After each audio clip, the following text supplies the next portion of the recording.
Gentlemen, ladies, welcome to the briefing for Operation Timberwolf. We will be launching on 11 May 1994 at dawn. Given the time of year and latitude, this will be 0230 Central European Standard Time. Here's the situation. Despite our moderately successful action in the South Atlantic, the war in Europe has progressed horrifically for the Allies. With the Chinese having joined the war with the Russians, packed forces have rapidly overrun large regions of Europe. NATO is currently attempting to evacuate as many German, Belgian, and French civilians as possible off the continent. The UK, Canada, and the United States are attempting to shoulder the lifeboat duties to limited success. Currently, however, the pact is at a strategic hold in Scandinavia while the southern continental engagements are prosecuted. During stand-down from operations post-Falklands, Carrier Air Wing 5 is being used to launch a surprise attack against the Russian Northern Fleet headquarters.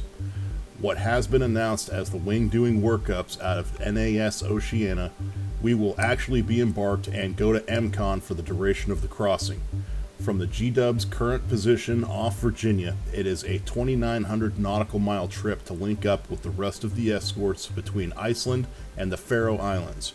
Here, those ships will take up ASW and the anti-air warfare mission while the USS George Washington remains under strict MCON all the way to the launch area. Gentlemen, we are hitting the home of the Russian attack submarine menace. We are bombing facilities and tied up boats at 5 ports across Polyarny, Olemnia Guba, and Gadjievo. Given that this is our next operational area, we are preparing the battlefield and seizing back the initiative on the sea. If we can destroy enough of the ports, we can expect the Russian capability to conduct subsurface operations in the North Atlantic and environs to be significantly reduced. If that can be accomplished, then more supplies can get through on the convoys coming across the Atlantic, and that directly translates to our combat capability going into our next deployment. If we can kick these bastards in the balls hard enough, the CNO has guaranteed us a stipend of AMRAAMs and priority service on the LGB kits coming off the Lockheed assembly lines in Pennsylvania. These will be badly needed when we deploy in September or October of this year. Our operational flow for Timberwolf looks like this. At dawn, rain or shine, the G-Dub will launch at minimum 3 divisions. After meeting for Marshall at Waypoint 1, each division will proceed southbound on 180 for rendezvous with the tanker force at 1,000 feet. The strike should not proceed into enemy territory without the tankers for any reason. Once the meetup is complete, the force will be dragged by 4 KC-135s, thus the strike and escort elements will stay close in to shore and under 1,200 feet AGL. This will be vital because the Barents Sea is the Northern Fleet's home waters. They will be aware of an American surface action group heading their way and can be expected to set up a blocking position at the west end of the Barents. Meanwhile, surface air missile batteries from the 671st Air Defense Battalion SA-11 and the 2234th Air Defense Battalion SA-20A will be covering the already captured northern Norwegian coastlines. Radar coverage will be intense in the area. After passing north of the Varinger Peninsula at the northeastern end of Norway, it will be open ocean and we can expect the SAM and early warning radars to pick us up for sure. After this, staying below radar coverage is less of a concern. At this point, they're going to know that we're coming and all bets are off. The KC-135s are going to take up the racetrack orbit for exactly 60 minutes before turning for home. If you do not make it back to these tankers, there is no safe return to friendly lines, and that time is non-negotiable. Tomcats, your priority is the point defense of the Hornets and hitting any ground targets of opportunity. Because of the operational surprise expected, it is unlikely that the Russians will be able to get many aircraft airborne other than those already up, or the pilots sitting cockpit alert. Hornets, you're going to be responsible for not just strike, but seed escort. There are 5 ports available for striking, and more than enough targets to hit. Primary targets are fleet command posts, surface escort ships, munitions depots, and the attack and guided missile subs tied up port side. There are no ballistic missile submarines based out of these areas, so all targets in the immediate vicinity of Polyarny are open. It is suggested that as soon as your ordnance is expended, that you take up position with the tankers and escort them home at low altitude. Next up, rules of engagement. Listen up because this is pretty important. There's civilian aircraft and unarmed military aviation moving. Lots of it. Because of the nature of Aeroflot, their national airline, it is highly likely that there are civilians on board military transports transiting the area. Do not engage anything that looks like it's general or non-combat aviation. Your ROE is non-negotiable. Warning red, weapons tight. No shocker on the red since we're in a shooting war already, but weapons tight means that you got a PID as non-friendly, or at minimum that this isn't a friggin' transport that you're locking up. If you shoot one of these things down, you know damned well that the pact is going to have pictures of dead kids and slaughtered kittens being fed to the Western news services. We need the outlets on our side back home for what we know is coming next year or the year after. Do not F that up. The threat board is pretty straightforward here. In the air, we're basically expecting that you might run into anything that the Russians have flown in the last 40 years. Most likely threats are going to be MiGs since the Sukhois have been committed to Germany and Poland. Expect the 27s, 29s, and 31s, possibly even some 21s out there. Most of what the Pact is doing right now is using the fighters as strategic defense assets to go after bombers that might penetrate air defense zones. Their SAMs are doing a lot of heavy lifting here, which rolls us into the next threat sector. The SAMs are going to be the obvious concern. There's 3 primary active sites that we're going to hit here. The first is the SA-6 site at Veda Guba, at the northwestern tip of the Rubaki Peninsula. Not only is there a year-round missile site here, but it's also the home of 3 anti-ballistic missile radars and 1 conventional early warning radar site. You could choose to bypass this site, but it may be problematic later on the egress. However, the next 2 sites are definitely going to need to be taken out. The first is the SA-2 site at Alexandrovsk. That's at the mouth of the Kola Bay on the northern coast. This has the engagement and search radars located on a promontory overlooking the ocean to the north. The missile site, which is extensive, is located at the base of the reverse slope on the south side of the rise. Missiles effectively fire over the shoulder, and they take guidance once they're heading northbound. You won't be able to see these positions until you're almost on top of them, which is a problem since these have optical launch and track capabilities. Getting too close will be like dealing with rocket-assisted buckshot, so don't. The last major site to deal with here is going to be the SA-12.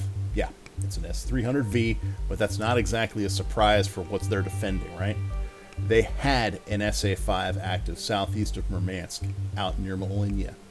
It was active until about 6 weeks ago when it was taken down for maintenance, at least as far as ELINT and the overhead reconnaissance is concerned. Anyway, the S-300 site is based on the high ground south of Polyarny. Now this thing has 2 sets of launchers. Our last SAT pass shows that they've got 4 Tel-A launchers with 4 tubes each, for 16 missiles. Then they've got the longer range ABM capable Tel-Bs. There's 2 of the Tel-B trucks with a total of 8 of the longer range missiles. Lastly, we've got the AAA. The Russians have every freaking anti-aircraft gun ever made, and a lot of them are in this area. Expect that when you are on approach to these targets that they are going to lay down thick anti-aircraft fire. They've got everything from 23 to 57 mil up to the big-ass 105s capable of throwing artillery into the air. That doesn't even include the guys on the ground with AKs. Do not discount this stuff. It will knock holes in your jets, and if you have to eject over the water, at May temperatures, you've got about 4 minutes until hypothermia sets in. Stay away from the AAA where you can. Next, I've got a major NOTAM. I cannot be any more clear about this. Do not overfly Severomorsk. This shouldn't be hard since it's on the other side of Kola Bay, but I can't say this enough or with enough force. There are extensive nuclear weapons stockpiles in this area. These are known, declared, and monitored by the UN and NATO. If you drop any ordnance in this area, even a stray gun round ends up over there, you are risking nuclear war. The employment of conventional weapons against declared nuclear stockpiles constitutes first use in an assumed effort to deny nuclear weapons stockpiles. You will open goddamn Pandora's box. Don't fly towards it. Don't shoot at it. Don't even think about flying over the bay. Put all your ordnance into the sub-bases and the SAMs and get out of there. If you put one single round of ordnance into Severomorsk, it greenlights the pact to use nuclear weapons in Europe. Do not be that guy. Alright, let's get into the overheads. Figure 1 here shows the overall mission profile with a couple of tanker paths. This does not reflect your Tomcats or Hornet pathing, since leadership will decide that later. For now, just note the forward occupation line. It'll probably change by the time we get back here. Next up, Figure 2. Like the title suggests, this is the strike zone. Bullseye is at the northeasternmost tip of Norway. It's a place called Vardo. Very pretty, lots of birds, rocks, grass, I don't know, some other shit. Anyway, that's Land's End as far as we're concerned, though it's occupied and probably has an SA-11 or 3 on the peninsula, along with a lot of spotters. Now, you'll notice the flow line as it's passed through the northern edge of this SA-6 site right here. If you guys want to bypass this, you can, but that's going to be up to the strike commander. Regardless, flow around the northeastern corner of the peninsula. Do not attempt to cut straight across from the Bullseye to Polyarny, though. There are active and patrolling road mobile SAM systems waiting for some low-level tactical or strategic asset to just pass by. Follow the flow. The last thing your seed element needs is to lead the strike package right over top of some asshole with a truckload of shoulder-fired missiles and nothing else to do. Figure 3. You've got a much more detailed shot here of what your target region looks like. Plus, you can get a much better idea of just how close Severomorsk is to your target zone. If you're hitting Polyarny proper from a north-south profile, you will want to make sure that everyone there knows to come off west. Attacking down the bay for this target is appropriate, but for anything other than the initial attack profile, stay away from the bay. Figure 4. This is the headquarters for the 2nd Anti-Submarine Ship Division. They've got Utiloys and Corvettes and a few other ships based out of there. They handled most of the coastal patrol and keeping NATO subs out of the bay. They also perform a lot of escort duty. Most of these ships tied up are going to be cold with shuttered engine plants, but you never know who may be getting ready to leave. Primarily, though, you can see at the bottom left, division headquarters is clearly marked, and this is your primary target in this area. The 2 ASW missile and point defense armories are also big targets and should explode nice and pretty. If you can, also try and drop a couple bombs across the diesel power plant workshops on the docks. Kinda hard to repair your escort ships to hunt NATO subs when the ships are busted and the engine repair shops are smoking holes in the pavement. Figure 5, OG-1. This is an attack sub-base with mostly Akulas and a couple of diesel boats there. The dry dock and the Oscar II inside is the prize, since that's a guided missile sub. But here you really want to hit as many of these bastards as you can. Everything docked is a primary target and worthy of ordnance, even the oilers. Figure 6, OG-2. This is the Northern Fleet's primary Delta IV base. Now, the Delta IV is a guided missile submarine. They used to be ballistic missile subs, but the war has seen them reconfigured. That makes all of them valid targets. Here, you want to make sure that you smear the division headquarters and BOQ if possible. The dry docks are specialized in conversions, so kill them if you possibly can. But the tender tied up at the dock is a primary target, since it has the capability to reload the Delta IV's VLS tubes at sea. If you can, also hit the VLS workshop at the southern end. Figure 7. Okay, this is Godchiefo 1. This is the command and control site for the 12th Squadron Northern Fleet. Now, for the Northern Fleet, divisions fall underneath squadrons here. What this means is that this place needs to go.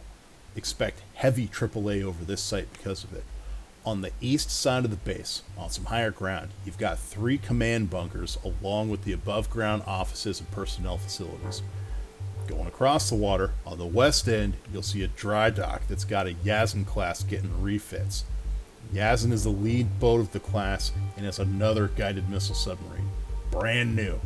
Other than her, this is an attack sub base. Plenty of nuclear and diesel submarines to be found and sunk. You'll see this also in Figure 8 on the next slide, which is located half a mile north.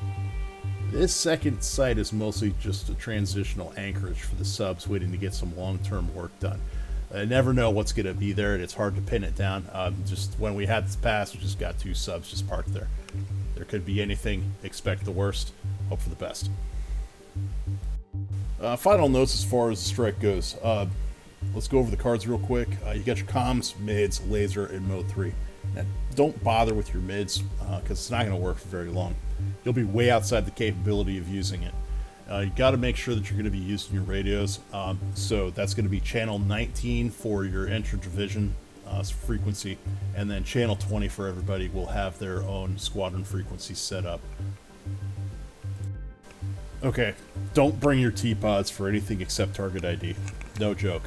You do not have the time to hang out over your targets like vultures dropping laser-guided turds. You need to be in and out of there pretty damn fast. Those tankers are not going to wait on you, and your seat escorts will need to get in there ahead of the strike. Make it 1 pass, 2 max, then haul ass. Dumb bombs against ships and harder targets, clusters to start fires on the shore, and rockets for chaos. Don't bother with bunker busters against these bunkers either. The designs are ancient, and human sources tell us that the structures are crumbling. Get some direct hits there, but be fast about it.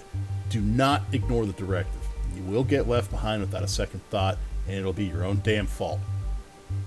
As for other ordnance, it might be tempting to take slams.